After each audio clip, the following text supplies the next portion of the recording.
இந்த கதை 1970ஆம் ஆண்டு வெளியான எங்க மாமா என்ற மிகச்சிறந்த தமிழ் திரைப்படத்தை பற்றிய விரிவான விளக்கமாகும். இந்த படத்தை ஏ.சி. திருலோகச்சந்தர் இயக்கியுள்ளார். பி.கே.வி. சங்கரன் மற்றும் ஆறுமுகம் ஆகியோர் இணைந்து தயாரித்துள்ளனர்.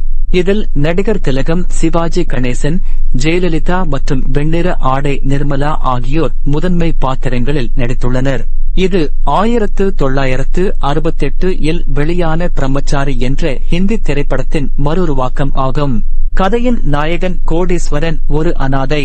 அவர் குழந்தையாக இருந்தபோது ஒரு அனாதை இல்லத்தின் வாசலில் கைவிடப்பட்டவர். பெற்றோரின் முகம் தெரியாமல் வளர்ந்த அவர் அந்த வலியையும் வேதனையையும் மற்ற குழந்தைகள் அனுபவிக்க கூடாது என்று நினைக்கிறார். இதற்காக அவர் ஒரு பழைய வீட்டை வாடகைக்கு எடுத்து அங்கு தன்னைப் போலவே ஆதரவற்ற நிலையில் இருக்கும் 12 குழந்தைகளை வளர்த்து வருகிறார். அந்த குழந்தைகளுக்கு அவர்தான் தந்தை, தாய், உற்ற நண்பன் என எல்லாமே. அந்த குழந்தைகள் அவரை மிகவும் அன்போடு மாமா என்று அழைக்கிறார்கள். கோடீஸ்வரன் ஒரு மிகப்பெரிய பணக்காரர் கிடையாது. அவர் ஒரு சாதாரண மனிதர். அவர் அந்த 12 குழந்தைகளுக்கும் உணவு, உடை மற்றும் கல்வி வழங்குவதற்காக தன் வாழ்நாள் முழுவதையும் அர்ப்பணிக்கிறார். அவர் வசிக்கும் வீடு அடமானத்தில் இருக்கிறது. அந்த வீட்டின் உரிமையாளர் அடிக்கடி வந்து பணத்தை கேட்கிறார். வறுமை ஒரு பக்கம் இருந்தாலும் குழந்தைகளின் சிரிப்பு சத்தம் அந்த வீட்டை ஒரு சொர்க்கமாக மாற்றுகிறது. கோடீஸ்வரன் குழந்தைகளுக்கு பாடம் சொல்லிக் கொடுப்பது, அவர்களுடன் விளையாடுவது என மகிழ்ச்சியாக இருக்கிறார். அவருக்கு திருமணமாகவில்லை. அந்த 12 குழந்தைகளே தன் குடும்பம் என்று அவர் நம்புகிறார். ஒருநாள் கோடீஸ்வரன் சாலையில் நடந்து செல்லும் போது ஒரு இளம் பெண் தற்கொலை செய்ய முயற்சிப்பதை காண்கிறார். அவர் சீதா என்னும் அந்த பெண்ணை காப்பாற்றுகிறார். சீதா ஒரு வசதியான குடும்பத்தை சேர்ந்தவள். ஆனால் அவள் ஒரு காதலால் ஏமாற்றப்பட்டு மனமுடைந்து போயிருக்கிறாள். அவளை காப்பாற்றிய கோடீஸ்வரன் அவளுக்கு தன் வீட்டிலேயே அடைக்கலம் கொடுக்கிறார். சீதா முதலில் அந்த அனாதை குழந்தைகளின் கூச்சலையும் கோடீஸ்வரனின் வறுமையான வாழ்க்கையையும் பார்த்து தயங்குகிறாள். ஆனால் மெல்ல மெல்ல அந்த குழந்தைகளின் கள்ளமில்லாத அன்பும் கோடீஸ்வரனின் உயர்ந்த குணமும் அவளை மாற்றுகிறது. அவள் அந்த குழந்தைகளுக்கு ஒரு தாயைப் போல மாறுகிறாள். சீதாவுக்கு கோடீஸ்வரன் மீது ஒரு பெரிய மதிப்பு உண்டாகிறது. ஒரு மனிதன் தனக்கென எதுவும் இல்லாமல் மற்றவர்களுக்காக வாழ்வதை பார்த்து அவள் வியக்கிறாள்.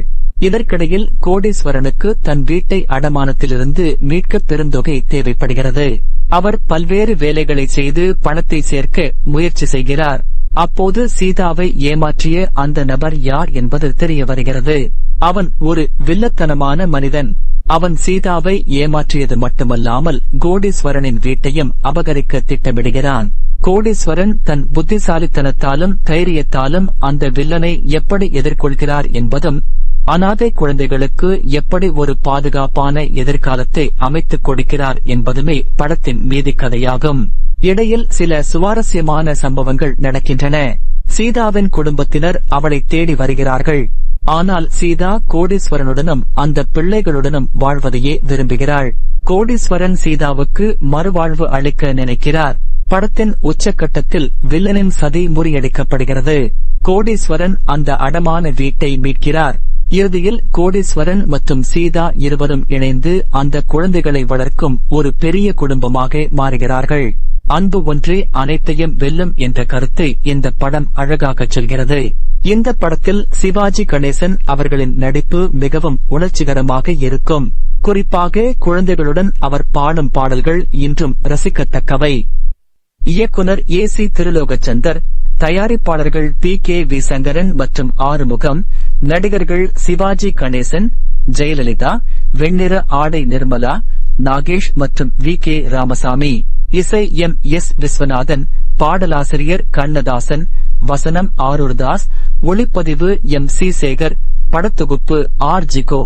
நடிகர் திலகம் சிவாஜி கணேசன் கோடீஸ்வரனாக வாழ்ந்திருப்பார். ஜெயலலிதா அவர்கள் சீதா கதாபாத்திரத்தில் மிகவும் அழகாகவும் கண்ணியமாகவும் நடித்திருப்பார். நாகேஷ் அவர்களின் நகைச்சுவை படத்திற்கு பலம் சேர்க்கிறது. எம்.எஸ். விஸ்வநாதன் அவர்களின் இசையில் பாடல்கள் அனைத்தும் தேனினும் இனியவை. குறிப்பாக சொர்க்கம் பக்கத்தில் மற்றும் கல்யாணச் சந்தையிலே போன்ற பாடல்கள் இன்றும் மக்கள் மனதில் நீங்கா இடம் பிடித்துள்ளன. ஒரு மனிதன் தன் சுயநலத்தை துறந்து பொது நலத்திற்காக வாழும்போது அவன் கடவுளுக்கு நிகராக மதிக்கப்படுகிறான் என்பதே இக்கதையின் சாரம்சம். அனாதை என்ற சொல்லே இல்லாத ஒரு உலகத்தை உருவாக்க வேண்டும் என்ற கோடீஸ்வரனின் கனவு படத்தின் முடிவில் நிறைவேறுகிறது. வறுமையிலும் செம்மையாக வாழும் ஒரு மனிதனின் கதை இது. சமூகத்தில் ஒதுக்கப்பட்ட குழந்தைகளுக்கு ஒரு ஒளிமயமான எதிர்காலத்தை காட்டும் ஒரு பாடமாக இந்த படம் அமைகிறது. சிவாஜி கணேசனின் திரைப்பயணத்தில் இது ஒரு முக்கியமான மைல்கல்.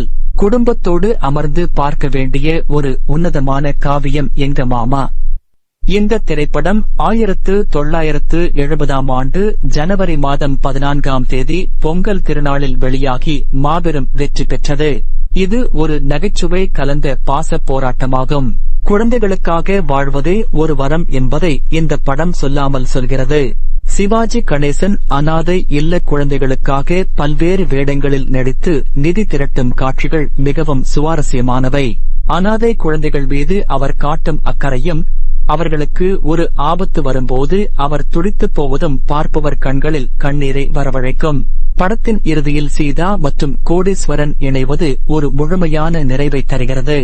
இந்த படம் காலத்தால் அழியாத ஒரு காவியமாக தமிழ் சினிமாவில் இன்றும் போற்றப்படுகிறது. அன்பும் மனிதநேயமும் தான் உலகை ஆளும் என்ற உயரிய உண்மையை இந்த படம் உரக்கச் சொல்கிறது. அனாதை குழந்தைகளுக்கு மாமாவாக வந்த கோடீஸ்வரன் ரசிகர்களின் மனதிலும் ஒரு சிறந்த மாமாவாக இன்றும் நிலைத்து நிற்கிறார்.